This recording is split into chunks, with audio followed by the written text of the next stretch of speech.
Bom dia, muito bom dia. Está no ar o Jornal do Boris.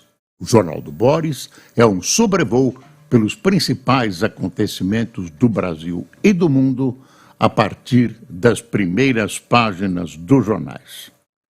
Vamos abrir o Jornal do Boris hoje com uma notícia triste.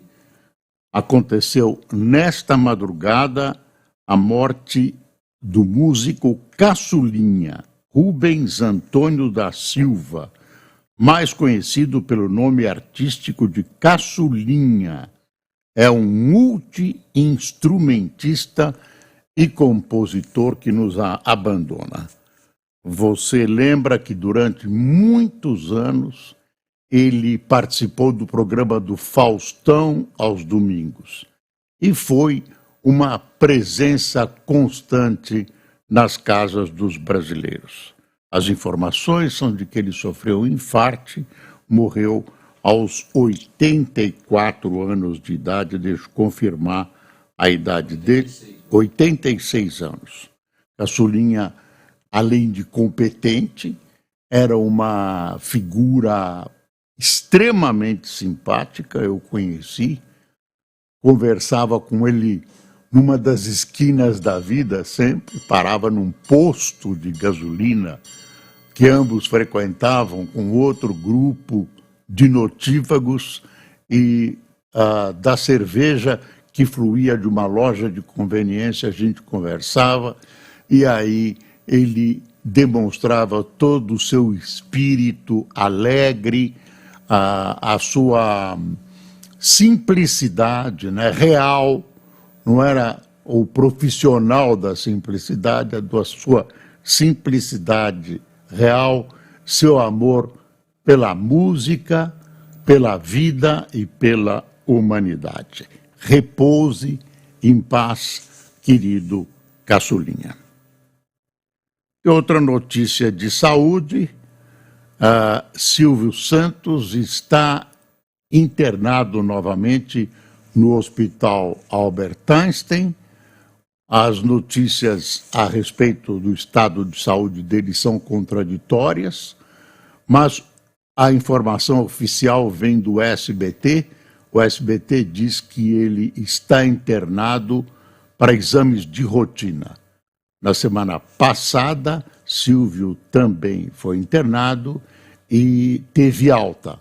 Agora ele volta ao Albert Einstein, segundo o SBT, apenas para a realização de exames de rotina.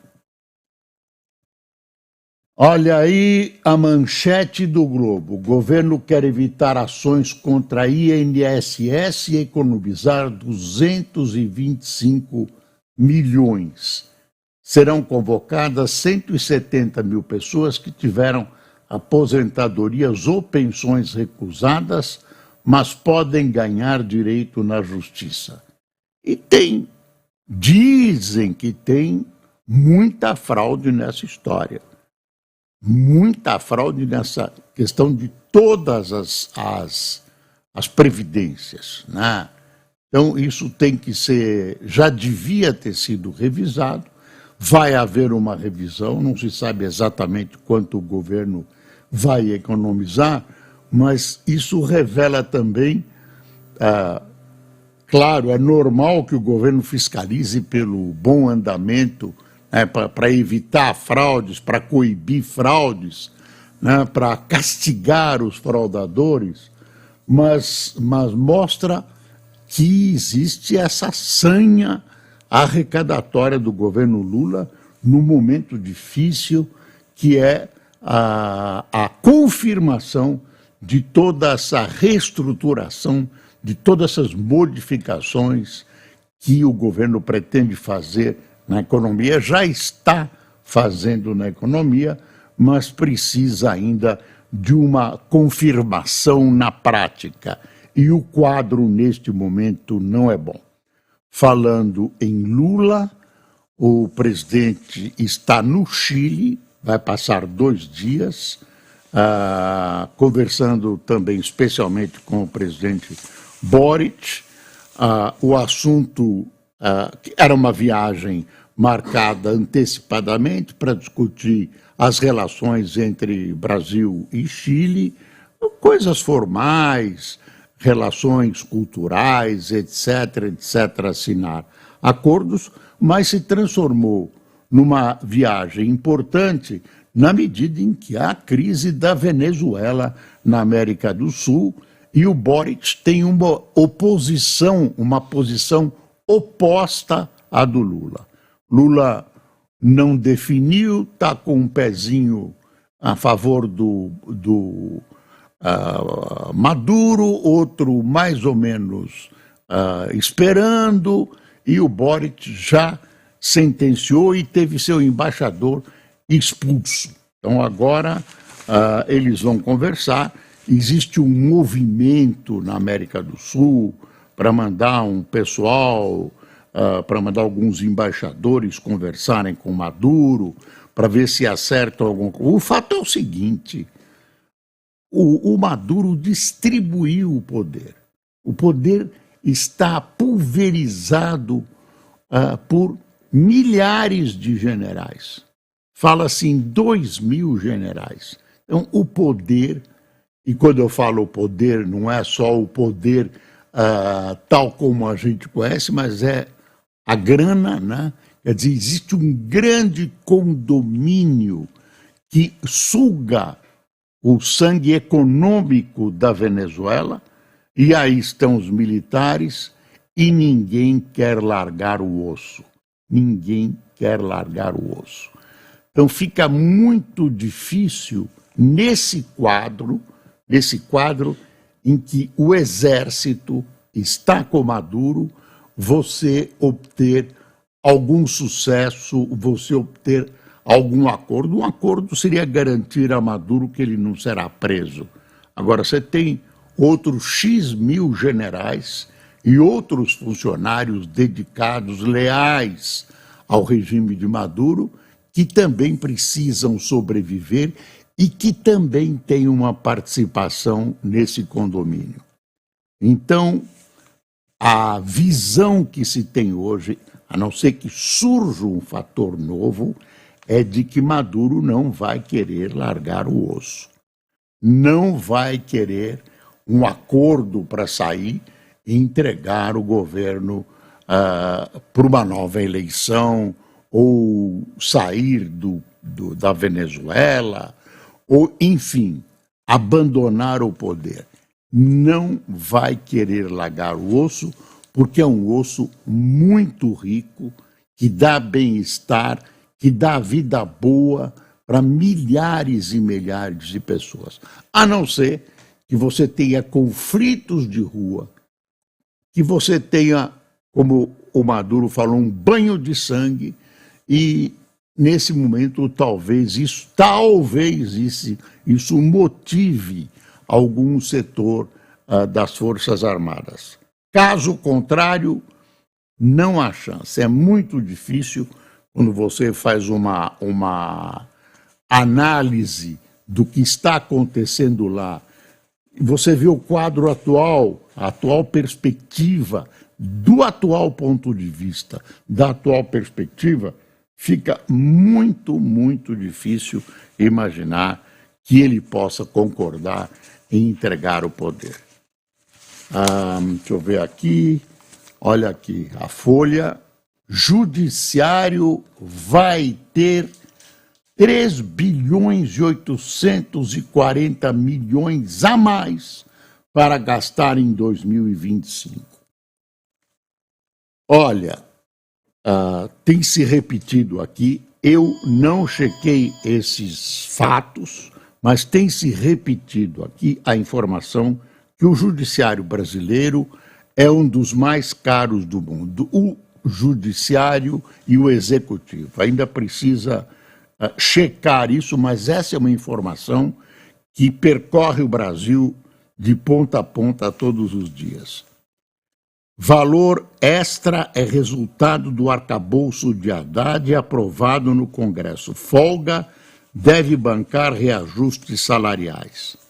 O Poder Judiciário terá um espaço extra de 3 bilhões e 840 milhões para gastos do próximo ano, segundo as regras do novo arcabouço fiscal proposto pelo ministro da Fazenda, Fernando Haddad, e aprovado pelo Congresso Nacional em 2023. Parte do valor deve bancar reajustes salariais dos magistrados e servidores.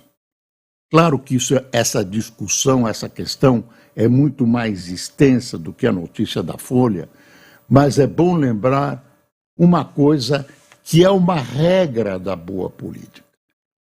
Talvez os juízes mereçam aumento. Provavelmente uma categoria deles mereça, outros estão bem. No entanto, você precisa ver se é necessário e se é oportuno. Necessário, eu realmente desconheço o problema em maior profundidade e a matéria da Folha não esclarece. Agora, oportuno não é. Não é oportuno. No momento em que você modifica a economia e prepara-se para impor sacrifícios à população brasileira, com cortes no orçamento da saúde, por exemplo, como é que você pode aumentar os salários de uma das categorias do funcionalismo público, que são os ilustres magistrados? Então, são decisões perigosas que criam motes para a demagogia e criam motes para as pessoas que procuram um equilíbrio orçamentário e o equilíbrio salarial dentro do governo.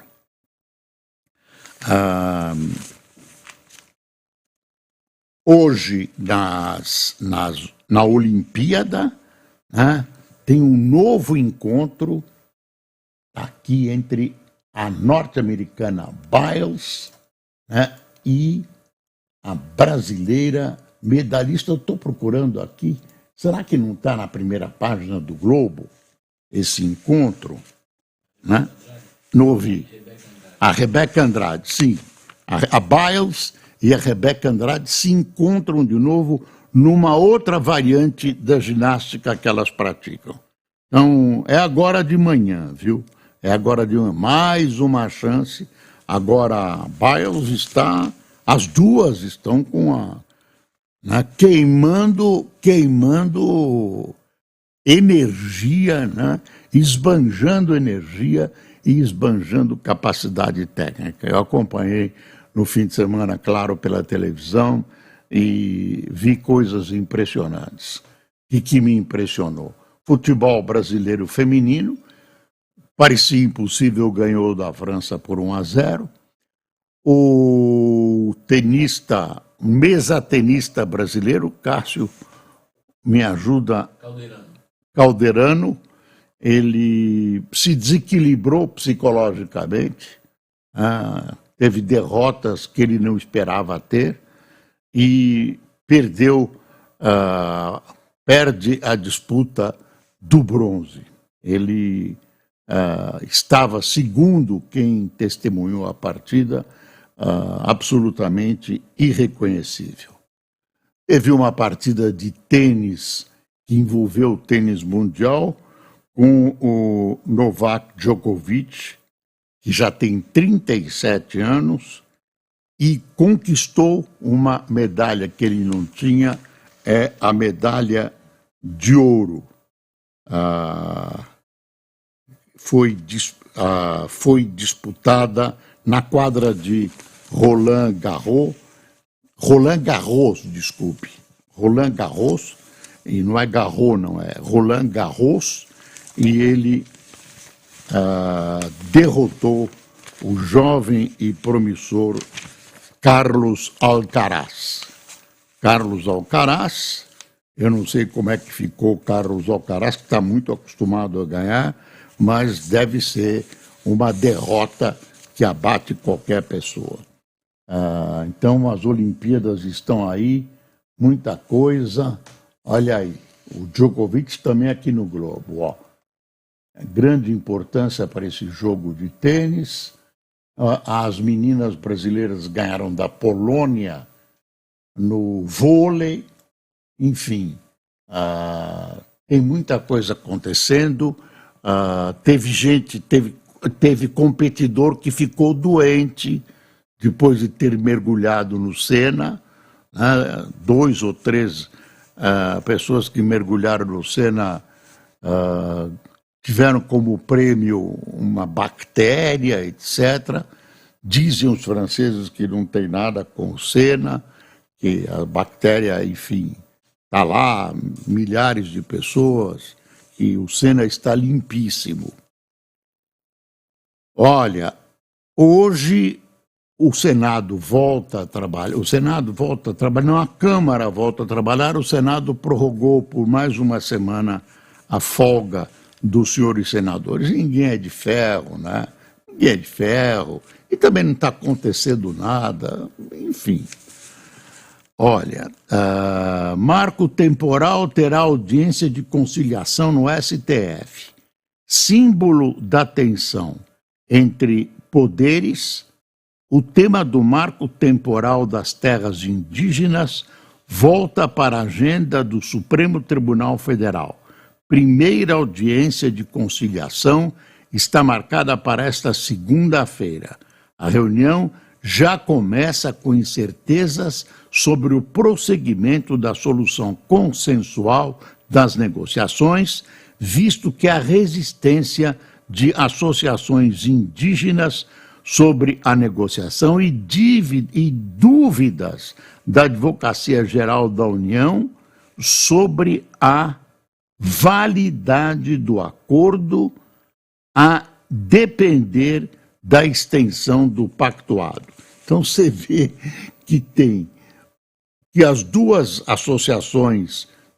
das associações que participam não concordam com o que está acontecendo, nem com a reunião, e a Advocacia Geral da União coloca dúvidas legais sobre uma decisão que possa ser tomada. Aí isso vai ter que ser uma decisão a dar teste. O que você não pode é continuar com isso aberto. Toda hora aparece uma tribo de índios, um povo indígena, e acaba reivindicando uma terra já ocupada, lavrada, e que está com lavradores há anos e anos, com a mesma família e com uma fértil produção. Isso não pode continuar acontecendo. É preciso pôr uma disciplina nessas questões. É preciso impor uma disciplina nessas questões. Não tem dúvida, isso nunca vai ser difícil ser acordado. Para mim, seria uma surpresa se fosse acordado. Deixa eu ver aqui o Estadão. Hoje termina o prazo para a indicação dos candidatos a prefeito. Em São Paulo está praticamente fechado, os candidatos são já conhecidos, e a Tabata hoje deve indicar qual será o seu vice. Qual será o seu vice? Deixa eu ver. Nomes ligados a Silveira e Haddad entram no páreo para chefiar a Vale. Planalto, desta vez, não tem indicação declarada. Em 2 vagas na Vale, além de uma extensa lista de pretendentes, a corrida pela presidência da Vale tem entre os nomes apontados como candidatos Dario Durigan, número 2 de Fernando Haddad na Fazenda, e Marcelo Spinelli, executivo da Vale, tratado como aposta do ministro Alexandre Silveira. Quer dizer, vão para a direção da Vale pessoas com indicações políticas, podem ter até conhecimento técnico. Agora, isso avacalha mesmo uma empresa, essa presença da mãozona política do Estado dentro de uma empresa privada estratégica como a Vale, que está desempenhando muito bem o seu papel. Mas aí o Lula não se cansa, ele quer mesmo a presença do governo, uma presença estatal, né, uma presença estatal na empresa privada. Teatro Cultura Artística volta à cena paulistana. Em meio a lágrimas e muitos reencontros, teatro reconstruído após incêndio teve pré-abertura para convidados. Olha aí, renascimento. Pena que a fotografia do Estadão seja tão pequena, ó. Mas o renascimento do Teatro Cultura Artística, que sempre foi um patrimônio de São Paulo, só pode ser festejado, só pode ser festejado. É um grupo de pessoas que se reuniu e corajosamente reconstruiu, pedra por pedra, tijolo por tijolo, esse patrimônio da cultura paulista. Aí vem outra pancada no judiciário. Quer dizer, o judiciário vai se dando pancadas e os jornais vão retratando, depois o judiciário reclama, vai lá o ministro Barroso e reclama que o judiciário é perseguido pela imprensa. Não são essas as palavras, mas é esse o sentido. Além do teto para viagens no Brasil, brecha em regras do Superior Tribunal de Justiça libera gastos ilimitados de ministros com idas ao exterior sem expor publicamente o motivo e o destino. Corte alega questão de segurança Corte alega questão de segurança para ocultar dados. Você vê corte com essa modificação maluca as regras da língua portuguesa, ficou a mesma coisa. Não tem mais acento circunflexo e eu li corte, até porque é um momento de cortes, mas aí não é cortes, é corte. Olha, o Estadão tem um editorial, o orçamento de um país sem futuro. Olha a ementa aqui, a linha fina. Não se desenvolve um país em que o orçamento destina mais dinheiro para as emendas parlamentares com ações de baixo impacto e eficiência do que para investimentos federais. Tá? E aí a gente tem que festejar, dizem até que é um acerto entre Lula e o STF, né? Tem que festejar essa tirada do cobertor de cima dessas emendas PIX. Parabéns para o STF. Pode ser um ato que responda a um pedido do Lula para o seu ex-ministro, né? Quer ver, tinha um editorial que a PEC de Bolsonaro não abra um precedente. Na melhor hipótese, decisão tardia do Supremo contra a farra de gastos em ano eleitoral pode contribuir para que o expediente não se repita. O Bolsonaro fez, o Congresso achou um caminhozinho, o Lula era contra, mas quando chegou no poder também fez. É correta, ainda que tardia, decisão do Supremo Tribunal Federal pela inconstitucionalidade de trechos da emenda constitucional 123 de 2022, posta em vigor naquele ano pela chamada PEC Kamikaze, com claro objetivo de beneficiar a candidatura Jair Bolsonaro à reeleição, afinal frustrada. Por 8-3, a Corte derrubou trechos da PEC, em especial o que estabeleceu estado de emergência com espúria justificativa do aumento do preço dos combustíveis por ocasião da guerra na Ucrânia. Aí vai em frente mostrando o que aconteceu, mostrando os votos e mostrando a decisão que o Estadão chama de... como é que chama? De emenda constitucional posta em vigor, ainda que tardia. Aí já vem, não, isso é o Lula que está conversando com o Supremo, e não sei se está aqui, acho que eu vi isso em outro lugar ou alguém comentou comigo, mas é bem possível. É bem possível, ele tem que fazer economia e vem essas emendas. As emendas beneficiam, ninguém está roubando. As emendas são paroquiais, elas resolvem problemas. Quer dizer, você precisa, às vezes, por uma região, ter um plano federal, um plano global, que reúna municípios, que reúna... Não, lá vai pontinho por... vamos construir uma fonte luminosa, vamos fazer um hospitalzinho aqui, são coisas eleitorais, paroquiais, enfim. Deixa eu pegar o Valor, que tem coisas boas hoje.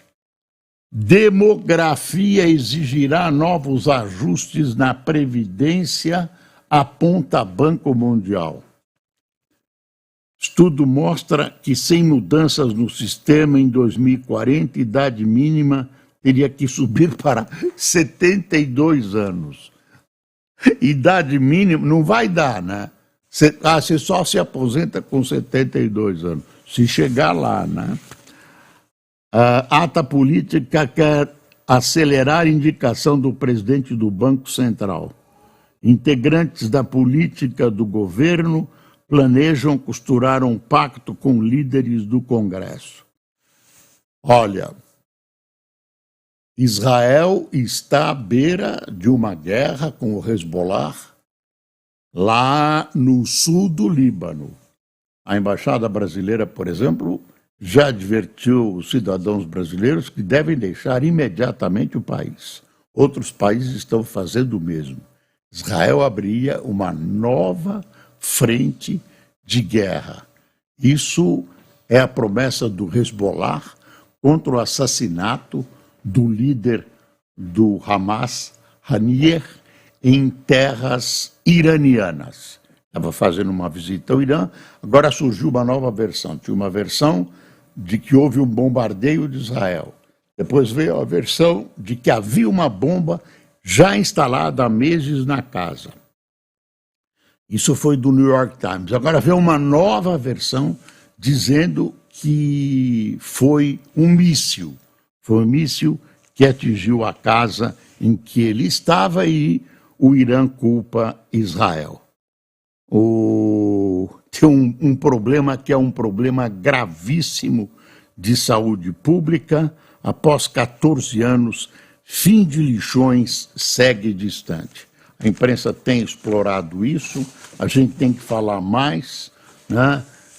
É uma questão de saúde pública gravíssima mesmo, de saúde pública gravíssima mesmo. Quando a gente fala de acerto com os indígenas, tem uma notícia de violência em uma área indígena, já não está dando tempo, mas uma violência com mortes de indígenas, etc., etc. Devia ter selecionado isso antes, meia culpa, mas, enfim, uma coisa que nos alegrou foi isso durante o fim de semana. Durante Ouro pela primeira vez. Beatriz Souza, linda, negra, medalhista, brasileira, lutadora. Parabéns, Beatriz Souza. Quem tomou café conosco nesta segunda-feira, Elisete Silva, Conceição Miranda, Lívia Poliana, Primório Soares, Everardo Noronha, Andréa Querubim, João Walter, Rogério Simões, Elba Mochel, Tuca Alves, Darcinete Oliveira, Estela Otto, Janilson Pinheiro, professora Patrícia Fagusto, Pedro Rafael de Bragança Paulista, Carlos Matoso de Rio Claro, Sérgio Augusto de Campo Verde, Mato Grosso, e Elaine Pereira de Lusiânia, Goiás. Pessoal, tinha muito mais coisa hoje. Infelizmente, essa questão desse choque de indígenas com grileiros, etc., é uma coisa que eu vou tratar amanhã, que realmente é importante, a gente vai abandonando, o governo já não quer mais informar quantas são as mortes em determinadas regiões indígenas. Isso precisa ser analisado e precisa ser cobrado do governo. Mas amanhã estaremos com vocês em todas as nossas bases. Muito obrigado. Até amanhã.